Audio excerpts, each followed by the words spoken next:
Hey guys, so I'm Ellen Lin, founder of Ellen Pro. As Christopher said, I am in the e-commerce industry, but today I'm not going to talk about e-commerce. I'm going to talk about how I create a 400 client base in less than a year for my coaching business. And it wasn't easy at all because selling physical products and selling service are completely different stuff.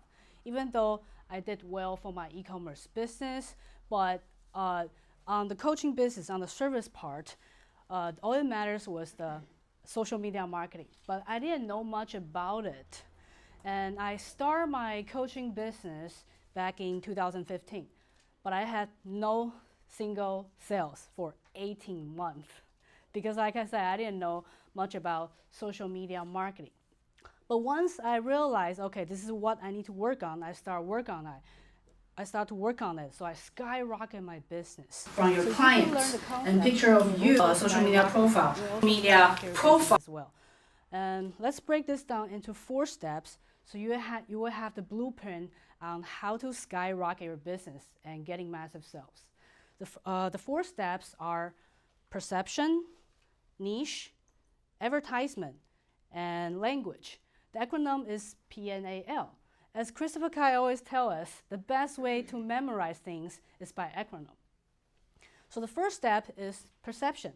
That is your social media profile perception. So basically, you need to have a unique story on your bio so other people would know it. Profile that looks like your LinkedIn profile, right? And if that's a very simple concept. Ideal audience, and why do they want to work with my whole social media. And remember, there's no one-fits-all solution when doing advertisement. You have to have professional HD headshots, motivational quotes, testimonials from your clients, and picture of you in a conference or seminars, and even selfies with other influencers. Because if you associate yourself with other famous entrepreneurs or celebrities, people will look at you differently. So if you have a personal Facebook profile with tons of personal photos, I would suggest you to either delete them or just create a fresh new account for business purpose only. And for me, I didn't want to create a fresh new account because I didn't want to start with 0 friends and start adding strangers. I wanted people to reach me first. So what I did was I just used my existing Facebook account that I've been using for 8 years. It took me 1 week to go to my old posts, all of them, just to filter them. I set the filters on them to be seen only to my close friends.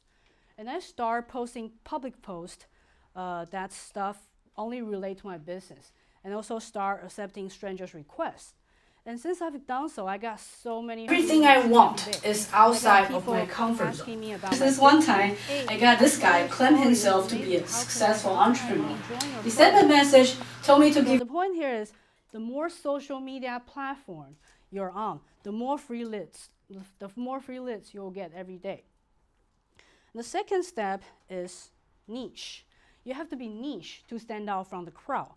Unlike e-commerce, I didn't have to do, this is the same concept I'm using for my e-commerce as well. So these are the good questions you should ask yourself. How are you different to your competitors?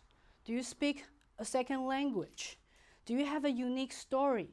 Did you work with any famous or well-known companies you can put on your bio? If you have those, make sure you have to put on your bio so other people would know it too. Because you never know what's the point that people are going to want to work with you because of those bio you put there. And if you don't have those, that's okay too, because you can always create them. You can do so by either becoming a public speaker or write a book. Just be creative. And for my industry, there's tons of e-commerce coaches out there. How I stood out is because I speak Chinese. So I use that as an advantage, because most of the e-commerce coaches in the United States, I think none of them speak Chinese. They all are English oriented. So I use that as an advantage. I use Chinese to do my Facebook advertisement to target only Chinese speaking audience in the United States. And that's working really well. And also, I was born in Taiwan. And I know that most of the Chinese-speaking people in the United States are from mainland China. So that makes me stood out even more because I have a lot of Taiwanese American clients told me they decide to work with me because I'm also Taiwanese. They feel like they could trust me more. Yeah. So that's what's kind of message. So I took time to be reasonable, explain. The advertisement is the hardest thing that I didn't know how to do it before, but once I know it, it's a lot of testing and stuff. So how it works, to make the best money out of it, you have to know your target audience persona. So basically their demographic, their where do they live, and like their gender and their age, stuff like that. And once you know that, you can optimize your ad spending and save you a lot of money. So you can take a moment to think about what kind of people is your ideal audience and why do they want to work with you. And remember, there's no one-fits-all solution when doing advertisement. So make sure you have to spend the time and money to keep testing out different campaigns. And once you find out the winning campaign, you can just scale from there. The last step is language. What I mean by language is the marketing language. So I attend numerous seminars and workshops every year.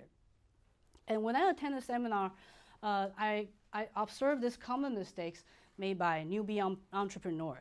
They get on the stage. So critical, so specific.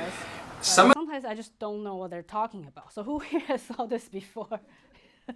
Sometimes I just don't know what they're talking about, or I don't find it appealing. That is because they focus on their own language. They just talk about the bullet points or the description or the features about the product, instead of focusing on the benefits of the audience. So for example, if I tell you I can help you to optimize Amazon keywords, that doesn't mean anything to you, right? What if I tell you I can help you to get your Amazon products to the first page and you will start getting massive sales daily? That makes a lot of difference, right? So again, the 4 steps are perception, niche, advertisement, and language, the acronyms PNAL. And next, I want to share my own journey on how I really nailed the selling service part. All this happened was because of my non-stop execution outside of my comfort zone for 1 year. Because 1 year ago, I had no idea I was going to become a book author. I had no idea I was going to become a public speaker, too. That was scary, scariest things ever. So, all that happened because of the outside of comfort zone, like I mentioned. And I'm an introverted person. Who here are introverted? Only one? Introverted person, I'm too shy. But at the beginning stage of my coaching business, I offer 30-minute coaching call to all of my clients. Yes, all of the 400 clients. So I feel exhausted. I feel like my brain is constantly out of oxygen because I talk so much. So I thought, maybe this wasn't right for me. Maybe I shouldn't do this. But then I figured out maybe it takes time for me to get used to it. So after half a year, I got used to the amount of talking I do every day, but I still didn't like it. I hate it. So what I did was I simply just removed that service. I stopped offering that. I stopped offering another bonus package to them. And it turns out it didn't hurt my sales. So my point here is don't just do whatever your competitors are doing. Just be creative and come up with the best alternative that works the best for you. And next, I want to talk about my experience of becoming a public speaker. So public speaking was my biggest fear. It still is.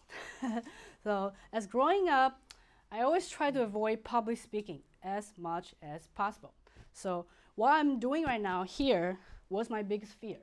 But I overcame it because I truly believe everything I want is outside of my comfort zone. So that's how I motivate myself every day. And the reason I am afraid of public speaking was because I don't speak perfect English. So I'm afraid people will laugh at me and judging me. And that's not just my imagination, because I do a lot of Facebook advertisement, and I got a lot of haters. They just leave like negative comments talking about my English skill. And there's this one time I got this guy claim himself to be a successful entrepreneur. He sent a message, told me, okay, you should quit your business because how can you teach others even though you don't speak English perfectly? So I can already tell that your business is going to fail soon. So why don't you just quit all this crap and stop wasting your time? I got so discouraged when I saw this kind of message. So I took time to be reasonable and explain everything, but it turns out I was wasting my time and energy because those are just toxic people. And later I'll just ignore all these negative comments and let my assistant take care of that so I had a better life.